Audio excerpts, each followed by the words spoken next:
Olá, meu nome é Bruno Galvão, sou o seu professor de ciências e vou falar sobre luz. Esse assunto é voltado para você, aluno do 9º ano do ensino fundamental, faz parte do grande tema Matéria e Energia. Quais são os principais objetivos desta aula? Permitir que o aluno possa compreender que a luz é uma onda eletromagnética, que possa compreender também os fenômenos associados à propagação da luz e que o aluno consiga diferenciar os meios ópticos. Bom, o que seria a luz, então? Bom, o conceito básico da luz seria que é uma energia radiante capaz de sensibilizar os olhos, ou seja, qualquer radiação eletromagnética cuja frequência se situa entre o infravermelho e o ultravioleta. Que coisa mais complicada, professor. Não é complicado não, deixa eu mostrar para vocês.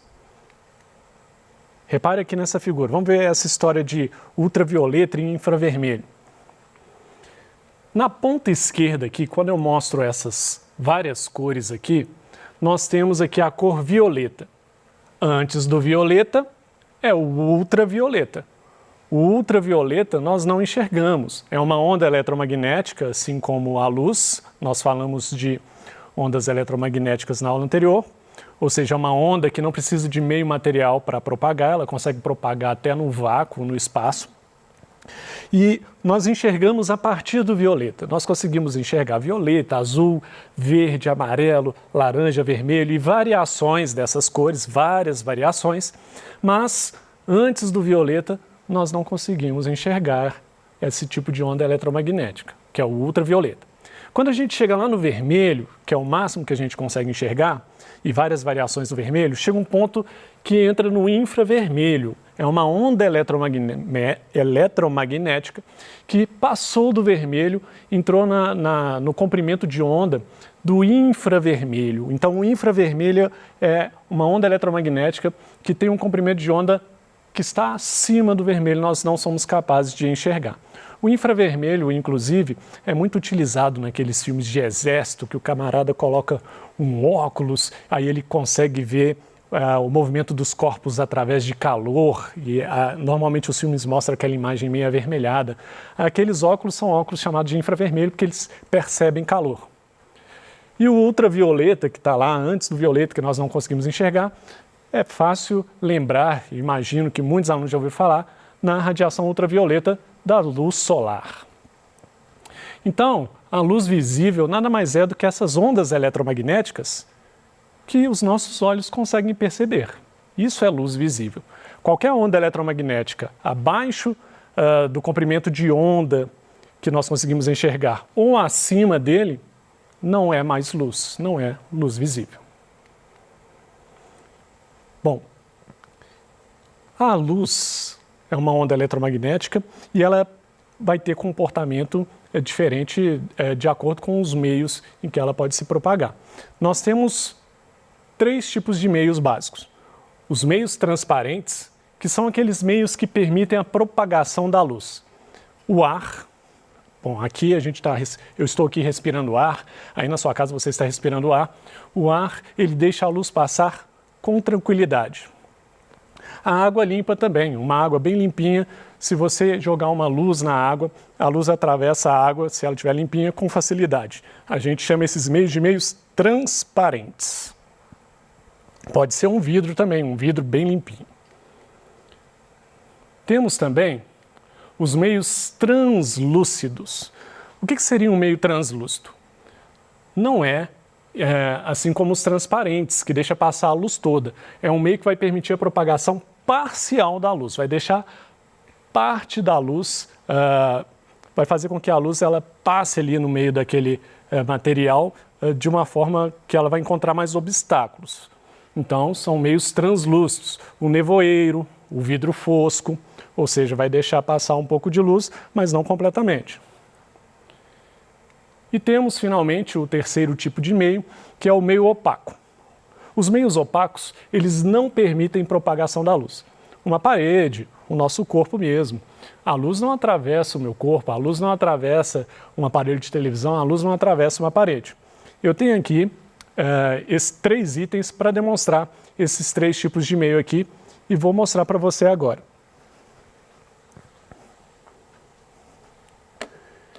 Bom, peguei aqui uma luz branca. Essa luz branca, então, se eu colocar ela na água, repare como a água fica toda iluminada. A luz passa facilmente através da água. Então a água é um meio transparente. Quando eu pego esse meio aqui, ó, esse meio não deixa passar nada de luz. Então eu estou falando de um meio opaco, que foi o terceiro que eu falei lá. E eu trouxe um outro meio aqui, que é um meio que vai deixar passar a luz parcialmente, que não vai deixar passar com tanta nitidez quanto foi o caso da água. Seria, então, um meio translúcido. O mesmo aconteceria se eu tentasse projetar a imagem da minha mão. A imagem não fica tão nítida, é um meio translúcido. Aqui, a imagem da minha mão atrás aqui é completamente tampada, por isso é um meio opaco. Já a água, ela deixa a imagem da minha mão ser vista com mais facilidade, é um meio transparente. Essa é a ideia, então, dos 3 tipos de meio. Os meios transparentes, que deixam a luz se propagar com tranquilidade, facilmente. Os meios translúcidos, que deixam a luz propagar, mas com uma certa dificuldade. E aí eles não são nem tão transparentes e também não chegam a ser opacos. E temos os meios opacos, que são aqueles meios que não deixam a luz propagar de forma alguma. Eles fazem uma barreira completa para a passagem da luz. Bom, então nós vimos aí os meios de propagação da luz e agora nós vamos ver 3 princípios da propagação da luz. Propagação retilínea, princípio da independência dos raios luminosos e também princípio da reversibilidade dos raios luminosos. São os 3 princípios de propagação da luz. Vamos começar com o princípio da propagação retilínea. Esse princípio diz o seguinte, é um princípio físico que fala que em um meio homogêneo e transparente, a luz se propaga em linha reta. Bom, então a propagação retilínea da luz apenas mostra que um feixe de luz ele se propaga em linha reta, num meio transparente, ou seja, num meio que a luz se propaga com facilidade. Inclusive, as sombras são formadas devido a este princípio. Deixa eu mostrar para vocês aqui, rapidamente, como que a luz se propaga em linha reta.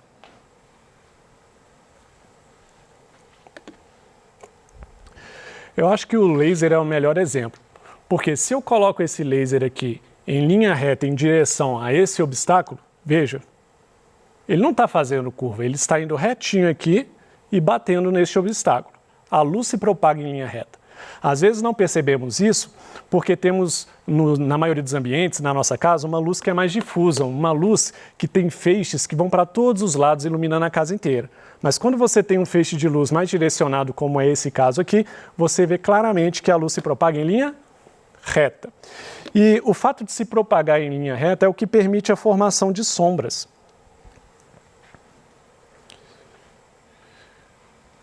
Pense comigo, as sombras só vão ser formadas porque a luz ela passa em linha reta, ela se propaga em linha reta.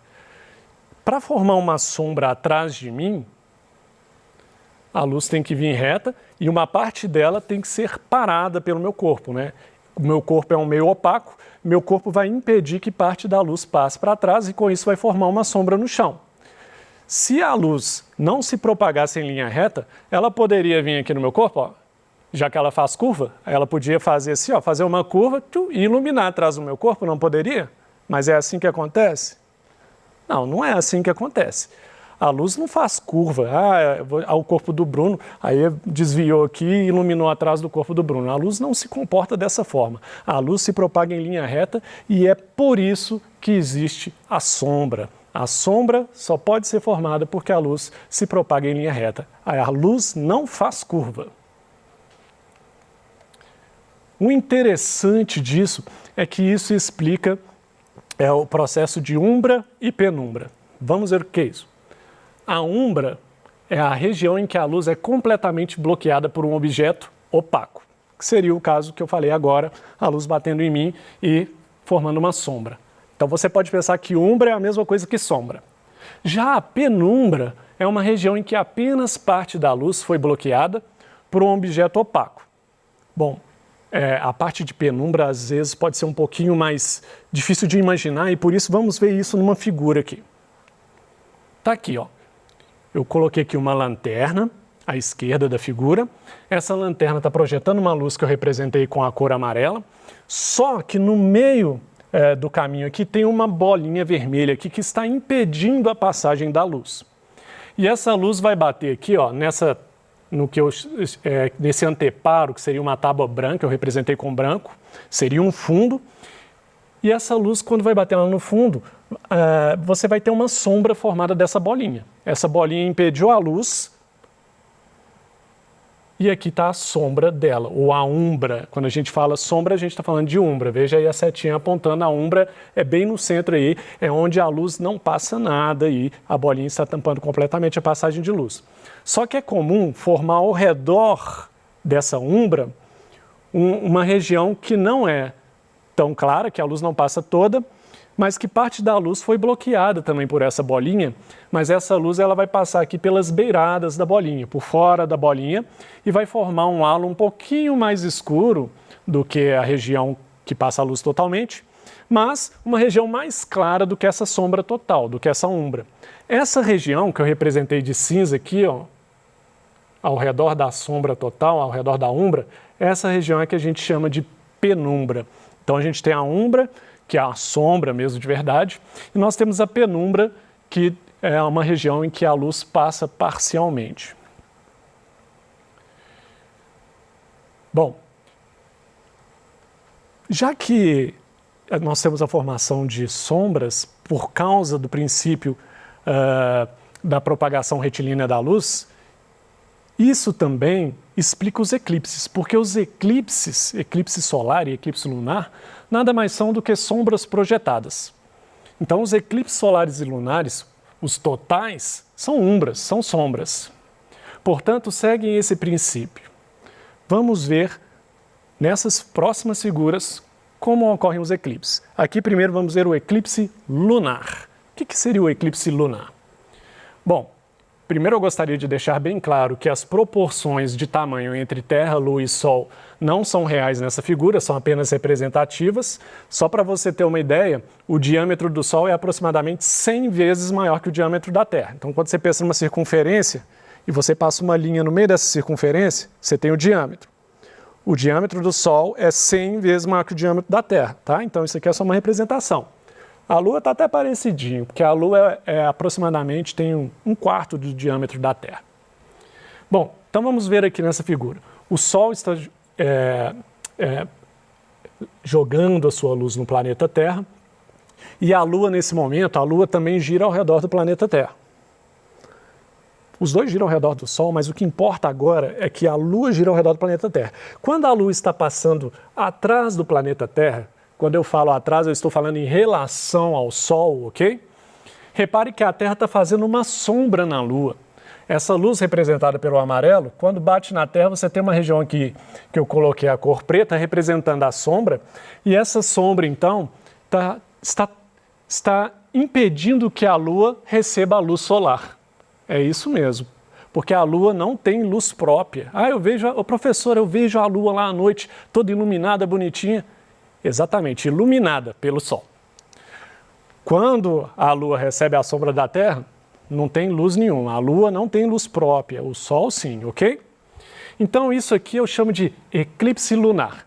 Para quem está na região da Terra aqui, nesse momento aqui, em que é noite, ou seja, nas costas da Terra em relação ao Sol, quem estiver nessa região do planeta vai ver o eclipse lunar, que na verdade é não ver a Lua. Bom, vamos ver o eclipse solar. Já o eclipse solar, a Lua dessa vez está passando entre o Sol e a Terra e a sombra da Lua vai ser projetada na Terra. Como a Lua é menor do que a Terra e a distância em relação ao Sol é muito grande, cerca de 150 milhões de quilômetros, então a sombra que vai ser projetada da Lua na Terra vai ser uma sombra muito menor do que o contrário. A Terra, 4 vezes maior do que a Lua, de uma maneira geral, fazia uma sombra que cobria até a Lua inteira, com facilidade. Agora, a Lua consegue fazer uma sombra muito pequena na Terra.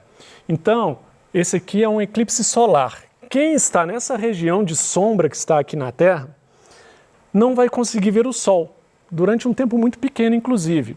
De tão grande que é o Sol e de tão pequeno que é a Lua quando comparada com o Sol. Então, só numa pequena região da Terra você vai ter aí o eclipse solar. Eclipse solar tampou o Sol. Eclipse lunar tampou a Lua. O que tampou? A sombra. No caso aqui, a sombra da Lua não permitiu você ver o Sol. No caso do eclipse lunar, a sombra da Terra não permitiu você ver a Lua. Bom, vamos agora para outro princípio. Princípio da independência dos raios luminosos. Esse princípio diz que a trajetória de um feixe de luz não é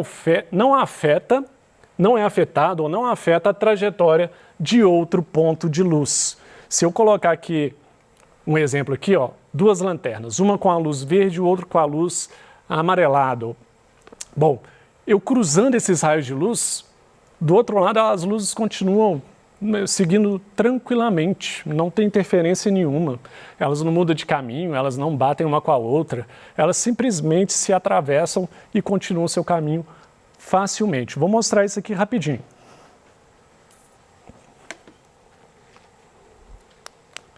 Então, eu vou colocar aqui nessa xícara aqui, ó, a luz verde.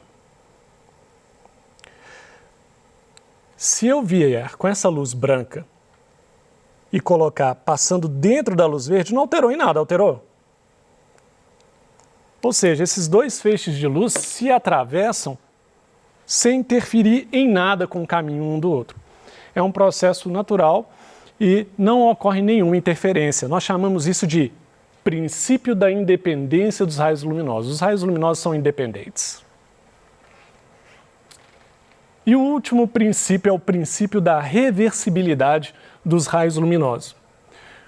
Quando o sentido de propagação, então o sentido a gente pode pensar na horizontal, na vertical, enfim, é o sentido da propagação se inverte, a sua trajetória não se altera. E o que seria isso, hein? Vamos ver aqui um outro exemplo aqui na figura. Ó.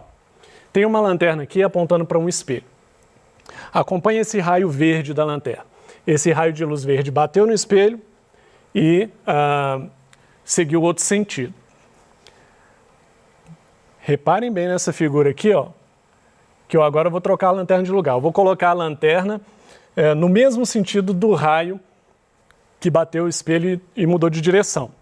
Então esse raio que veio nesse sentido, eu vou colocar uma lanterna lá agora. Ó. Coloquei a lanterna ao contrário. O raio percorreu o mesmo caminho.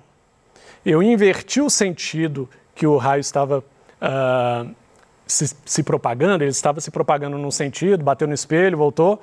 Quando eu coloquei o raio vindo ao contrário, batendo no mesmo lugar, ele voltou também para a mesma posição. Então, se você conseguir alinhar a lanterna perfeitamente dessa forma, o que é muito difícil, mas você vai ver que um raio luminoso, se ele inverter o sentido, ele não vai mudar a trajetória. O que é a ideia de trajetória? Vou pensar aqui no espelho. Eu estou olhando no espelho aqui. Eu fiz uma bagunça e estou lá em casa escondido, aí minha mãe está querendo vir atrás de mim, né? Aí eu olhei, peguei um espelhinho, deixa eu ver se minha mãe está chegando perto de mim. Aí você olha no espelho, aí você vê a cara dela. Aí ela olha no espelho, sabe o que vai acontecer? Ela vai ver sua cara também, meu amigo. Por quê? Por causa desse princípio da reversibilidade dos raios luminosos. Quando você olha no espelho e vê o rosto de alguém, esse alguém que está atrás de você está vendo o seu rosto também. Porque os raios luminosos, ele pode mudar o sentido, mas a trajetória vai ser a mesma.